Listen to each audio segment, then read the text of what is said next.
예레미야 20장 7절에서 13절까지 교독하겠습니다.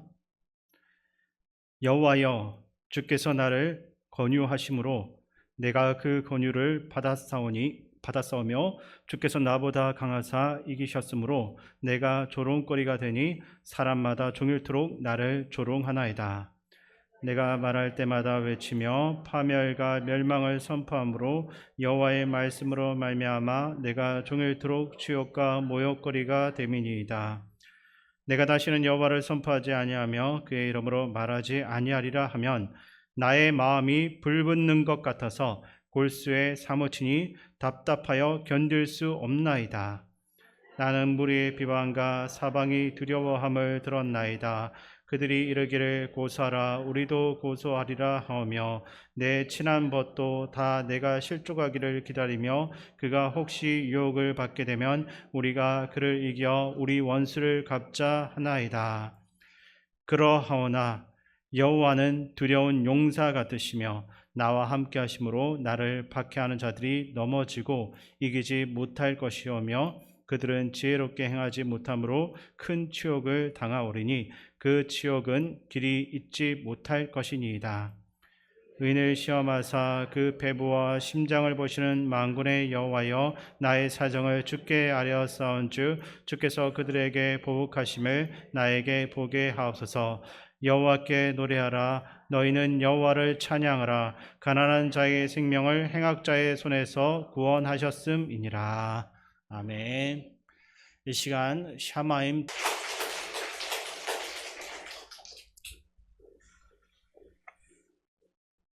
시간 성전에서 또 온라인으로 예배 자리 나오신 모든 성도님들을 환영하고 축복합니다. 이 시간 앞, 뒤, 옆에 계신 성도님들과 함께 이렇게 인사했으면 좋겠습니다.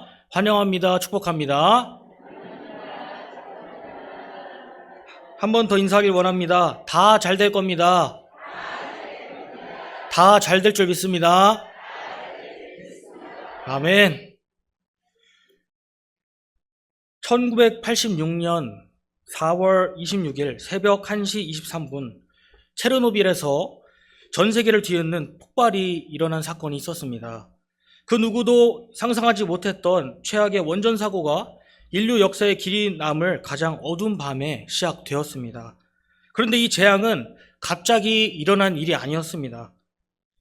이 끔찍한 결과를 미리 알고 경고했던 사람이 있었기 때문입니다. 그 사람의 이름은 바로 소련의 핵물리학자 발레리 레가소프였습니다.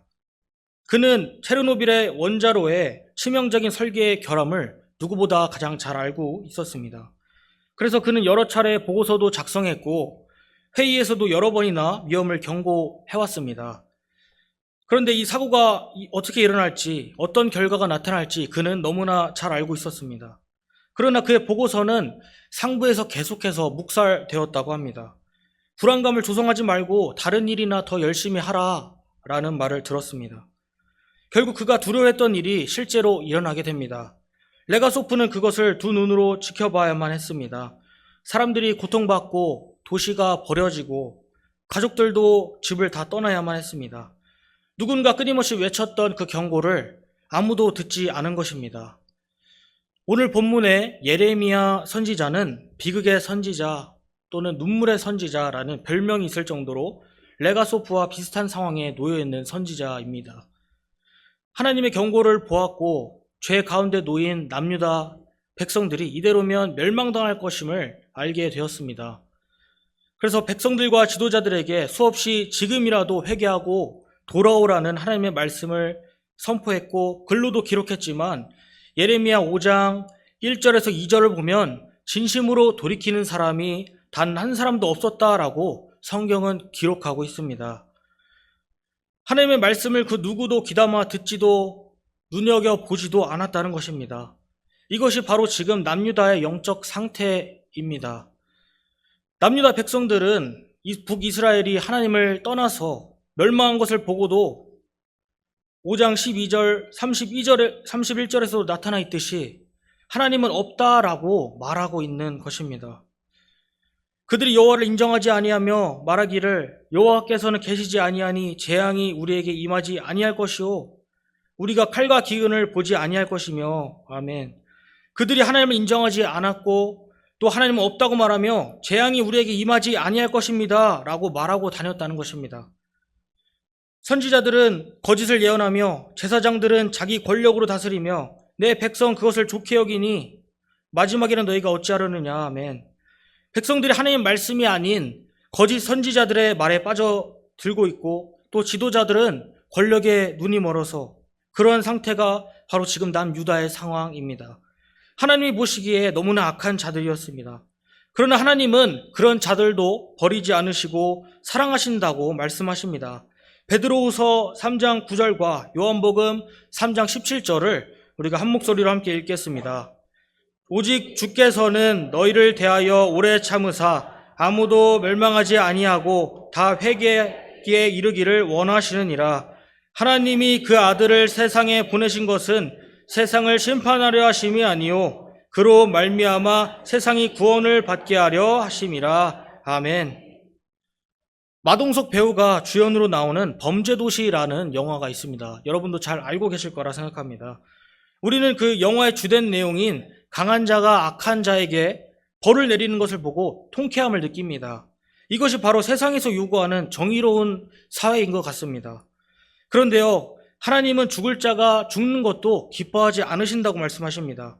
하나님은 죄인을 처벌하기보다 용서할 이유를 한 가지라도 더 찾으려고 하시는 분이기 때문입니다. 독생자 예수 그리스도까지 내어주신 주의 자녀를 향한 그의 사랑은 예레미야 선지자를 포함한 수많은 선지자들을 통하여 여전히 돌아오라, 회개하라 말씀하십니다. 그럼에도 종의 모습으로 오신 예수님께서 배척당하셨듯이 하나님의 종 예레미야는 끊임없이 배척당했습니다. 예레미야 20장 7절을 제가 읽어드리겠습니다. 여호와여 주께서 나를 권유하심으로 내가 그 권유를 받았사오며 주께서 나보다 강하사 이기셨으므로 내가 조롱거리가 됨이 사람마다 종일토록 나를 조롱하나이다. 아멘. 예레미야는 처음에 하나님의 부르심을 받았던 자신의 어린 시절을 회상합니다. 그러나 그는 하나님의 권유를 자신 있게 받지 못했던 사람입니다. 이렇게 얘기했습니다. 저는 어립니다. 경험도 부족하고요. 저는 잘할 자신도 없습니다. 라고 고백했습니다. 그렇게 슬퍼하던 자였습니다. 그러나 모세도 그러했고 이사야도 그러했습니다. 또한 그뿐만 아니라 기드온, 사울, 다윗, 솔로몬 같은 사사들, 왕들도 그러했습니다. 그뿐만인가요? 신약을 보기만 하더라도 바울, 베드로와 같은 사도들도 똑같은 자세였습니다. 하나님은 언제나 연약한 자, 가장 낮은 자를 쓰셔서 모든 능력이 주님께로부터 온 것임을 알게 하십니다. 혹시나 조금이라도 내가 잘해서 내가 해내서 이뤘다는 교만에 빠질까봐 더 연약한 자, 더 부족한 자를 찾으시는 분이십니다. 오늘 본문 8절을 제가 이어서 읽겠습니다. 내가 말할 때마다 외치며 파멸과 멸망을 선포함으로 여호와의 말씀으로 말미암아 내가 종일토록 치욕과 모욕거리가 됨이니이다. 아멘. 이제 예레미야는 너무나 지쳤습니다. 하나님이 하라고 해서 전했을 뿐인데 이 죄인들의 귀에는, 백성들의 귀에는 하나님께서 회개하면 용서해 주신다는 그런 평안의 말로 들리지 않고 하나님이 우리를 멸망케 하신다는 재앙의 말로 듣고 있는 것입니다. 우리가 읽지는 않았지만 예레미야 20장 후반부에는 예레미야가 받는 고통이 지속적으로 나타나 있습니다. 같은 민족이 나를 배신자라고 말하고 내 주변 사람, 내 친한 친구에게도 미움받고 버림받습니다. 예레미야는 이제 자신의 생일까지, 내가 태어난 그날까지 한탄하면서 차라리 내가 태어나지 않았다면 그 눈물을 흘리며 비극을 바라봐야만 하는 자신의 신세를 한탄합니다. 그런데 자신의 생일을 저주한 사람이 한 명 더 있습니다. 바로 욥이 그러했습니다. 욥은 신실한 자였지만 자식들을 잃었고 재산도 잃었고 건강까지 잃었습니다. 그것을 함께 지켜본 아내는 차라리 하나님을 욕하고 우리 다 끝내버리자라고 말한 정도였습니다. 그런데 그래서 이제 예레미야는 선택의 기로에 놓입니다. 거짓 선지자들이 말했듯이 아무 일도 일어나지 않을 것이다 라고 사람들이 듣고 싶어 하는 그런 사탕 발린 말을 할 것인지, 아니면 주님이 주신 이 길을 끝까지 홀로 걸어갈 것인지, 그의 결단은 본문 9절에서 잘 드러나 있습니다. 우리 예레미야 20장 9절을 함께 읽기 원합니다. 내가 다시는 여호와를 선포하지 아니하며 그의 이름으로 말하지 아니하리라 하면 나의 마음이 불붙는 것 같아서 골수에 사무치니 답답하여 견딜 수 없나이다. 아멘. 이처럼 욥도 예레미야도 하나님 앞에 신실한 자였지만 고난 앞에서 자신의 생일까지 저주할 정도로 작고 연약한 자였습니다. 욥의 아내는 이제 당신이 믿는 하나님 욕하고 떠나자고 얘기했고, 예레미야는 이제 하나님 말씀 그만 전할까 하는 그런 선택의 순간에서 그들은 하나같이 동일한 선택을 합니다. 하나님이 나를 떠난 것 같고 내가 버려진 것 같다고 느껴질수록 그들은 더욱 하나님을 붙잡았다는 것입니다. 이것이 고난 중에 주의 자녀가 할 수 있는 가장 위대한 일인 줄 믿습니다. 우리가 읽었던 본문 9절에는 예레미야가 내가 말씀 전하는 것을 멈추려고 하면, 내 사명을 그만두려고 하면 마음에 불이 붙는 것 같다라는 이 말에 우리가 주목했으면 좋겠습니다. 시편에서도 다윗도 예레미야와 비슷한 경험을 고백합니다. 시편 39편 3절을 제가 읽어드리겠습니다. 내 마음이 내 속에서 뜨거워서 작은 소리로 읊조릴 때에 불이 붙으니. 아멘. 다윗은 한시라도 하나님과 떨어지기 싫어하는 사람이었고, 또 내 상황이 어려워지는 그런 근심 속에서 이거 먼저 해봐야지 저거 먼저 해봐야지가 아니라 가장 먼저 하나님을 붙잡아야 한다는 그런 뜨거운 마음이 그 안에 있었습니다. 고린도전서 9장 16절도 제가 읽어드리겠습니다. 내가 복음을 전할지라도 자랑할 것이 없음은 내가 부득불할 일임이라. 만일 복음을 전하지 아니하면 내게 화가 있음 것임이로다. 아멘. 바울은 내가 복음을 전하지 아니하면 잠시라도 멈추면 화가 있을 것이다 라고 이야기할 정도로, 만일 복음을 전하지 아니하면 복음 전하지 아니하면 화가 있을 것이다 라고 이야기할 정도로 복음 전파에 깊은 뜻이 있었고 불이 있었습니다. 예레미야, 다윗, 바울에게서 살펴본 이러한 마음의 불은 내가 하고 싶을 때 잠깐 켜지고 또 잠깐 꺼지는 그런 전구와 같은 것이 아닙니다. 성령님께서 내 마음을 주관하셔서 내 마음을 쥐고 흔들고 가만히 있을 수가 없도록 멈출 수 없게 연료를 부어주시는 것입니다.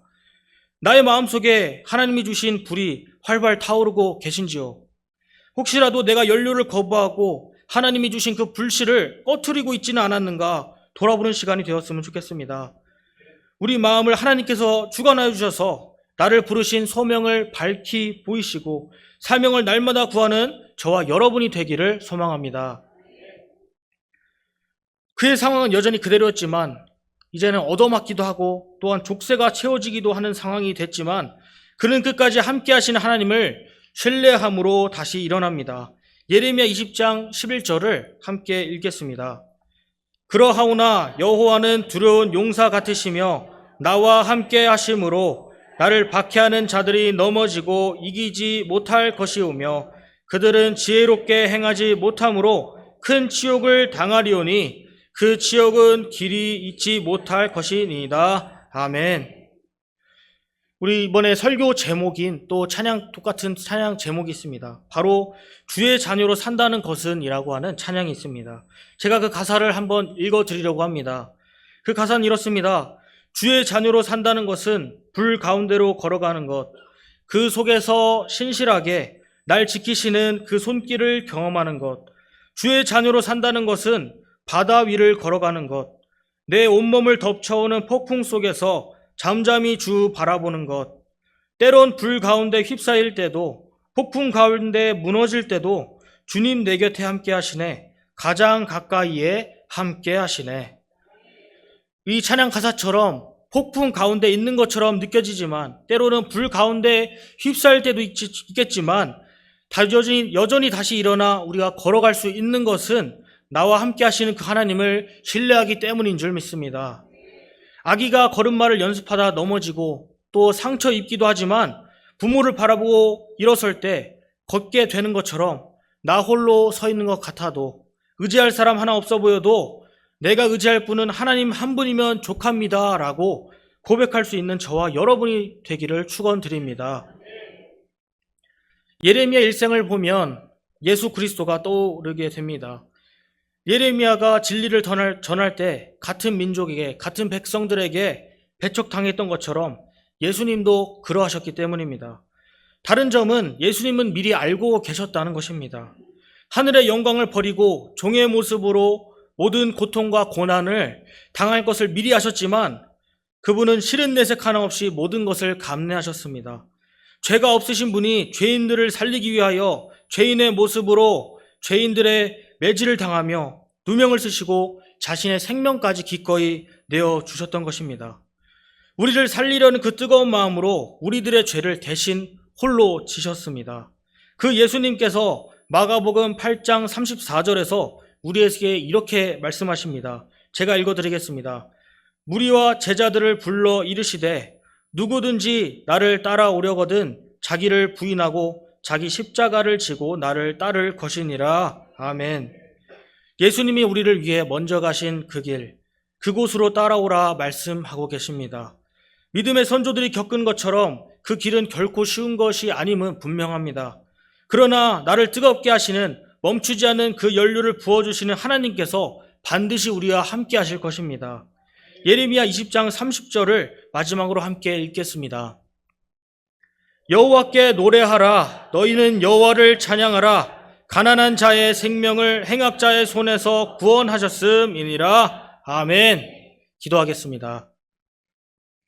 하나님 아버지, 오늘 주신 말씀에 감사드립니다. 성령 하나님께서 나의 마음을 주관하사 마음의 불이 꺼지지 않게 하시고 이번 한 주간도 주의 길을 걸어가는 주님의 자녀로 살아가게 도와주시옵소서. 예수 그리스도의 이름으로 기도합니다. 아멘.